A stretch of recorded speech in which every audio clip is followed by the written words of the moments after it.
Hi. Hi. Hi guys. You're so pretty. How are you? Good. Good. Are you excited? Yes. She was like, you guys excited? Yeah. Bummer. I'm so excited to be in Baltimore.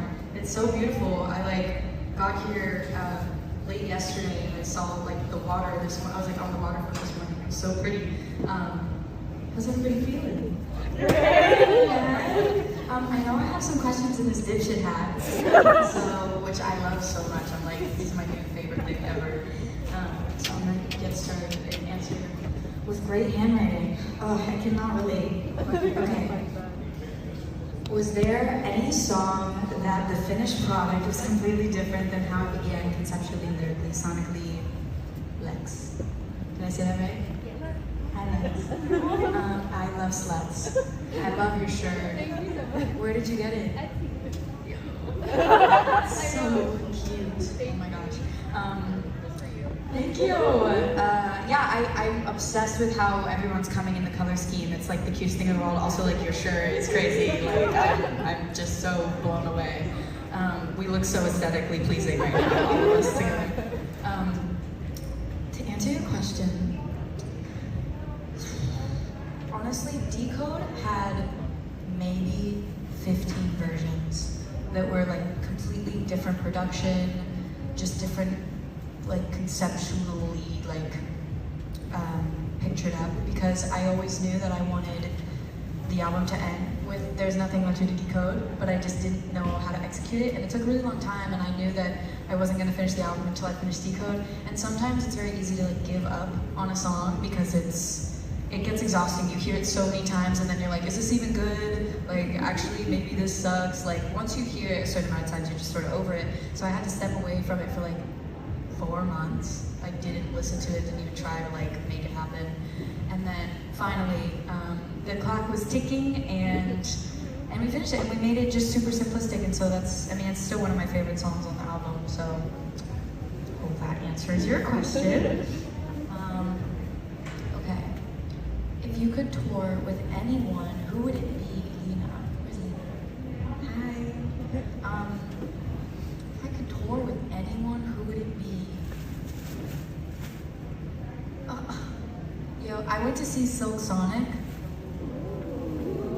They take your phones away, for the show. They lock them in a bag that you can't unlock. That's what locks do. And it was I felt like I was in a time machine, and I was living when my parents went to shows, and I was just so focused. And every part of their show, they feel like a comedy duo at the same time as they feel like an incredible musical duo.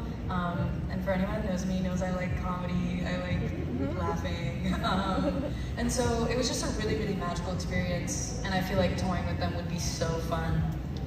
But I think they're done now. I actually think Silk Sonic's over, so there goes that dream. Okay. Which song took me the longest to write? I actually think, I'm forgetting every song on the album.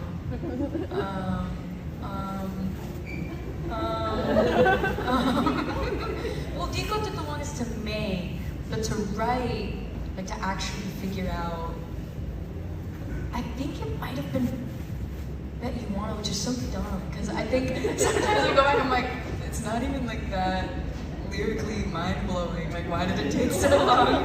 But sometimes it's the stuff that's right in front of you and stuff that's really simple, that takes a second to figure out. So I think it was Bet You Wanna. I played around on the bridge for a really long time, so yeah, probably that. What was it like working with a tiger during the Because I Liked a Boy video? Oh, Shika was so cute. She was slaying. She literally came to work so prepared. She ate every 5 seconds, they were literally feeding her filet, really nice. She ate better than I did. No, she was so incredible, and they were so great with her and so gentle. But I will say it ate up a lot of the shoot, which was the only bummer, because there was some stuff I wanted to film that I couldn't. The tiger was everything to me. I really just wanted, the tiger to represent the main character. So it was worth it, I think. Very sweet. I don't recommend getting super close, which they told me not to as well. There was definitely a part of me that was like, I'm gonna get to like hug this tiger and hold this tiger. And they were like, you can't touch her. I was like, oh, got it. So I didn't actually touch her, which she probably is better off because of that. What made me jump in the Target cart the first time? What's the Target cart? Origin story. Origin story. Yeah. It looks like Ricochet now. Sorry, man. Big word. Okay. Target cart origin story. That's a good question. I don't know if there was an origin story. It was really just the fact that like the first time I went, I was with my friends and they were like, let's just like push it on the cart and you can give CDs out to people. And I was like, what if they don't want them? And they're like, well, you buy them and then give it to them for free. So that way they don't have a choice. Like everyone likes free stuff. And so I was like, fair enough. So then got in the cart and then we took pictures. And then I love a tradition because I don't really have many in my life. So I was like, this will be like a cute one if I keep making music, which I did. So that worked out. And then you guys all did it too, and I felt so bad for Target's all over the world. Trin said, what was the first song you wrote for the album? Love you too. The first song I wrote for the album was Bad for Business. I think that song came so early on, and I think sonically the reason why I really loved it was because I sort of went a little bit backwards into like the way that I started making music and the sounds that I started making music with and like the inspirations I kind of pulled from.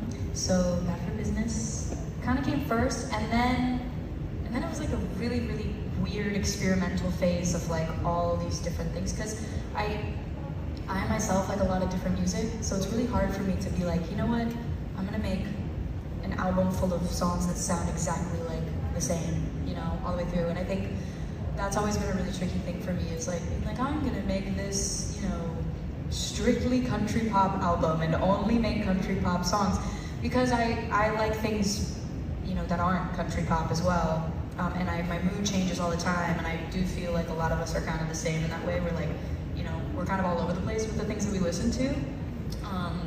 I blame Spotify. And yeah, so I think that was the tricky part, was making everything cohesive, even though it wasn't like exactly the same sound. So, what is your favorite? I love the simple ones in between. What is your favorite food? My favorite food is Sarah makes really good tacos, so I like tacos. Wow, she's so much depth. I love Mexican, but I don't know. I'm pretty open right now. Open to recommendations. What are you guys known for here? Crabs and oysters. All the things I don't like. I would like them here. I don't like oysters. I tried an oyster and I tried to do all the things that they tell you to do, like all the lemons, all the sauces, and I was like literally it slithered down my throat. I was like, no, absolutely not. But crab, I don't mind. Some what? Old Bay. What's that? Oh.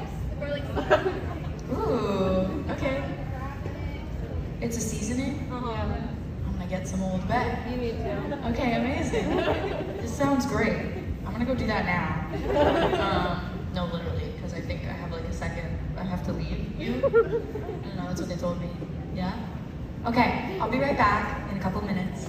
I love you guys so much. By the way, like, sorry, this happens a lot.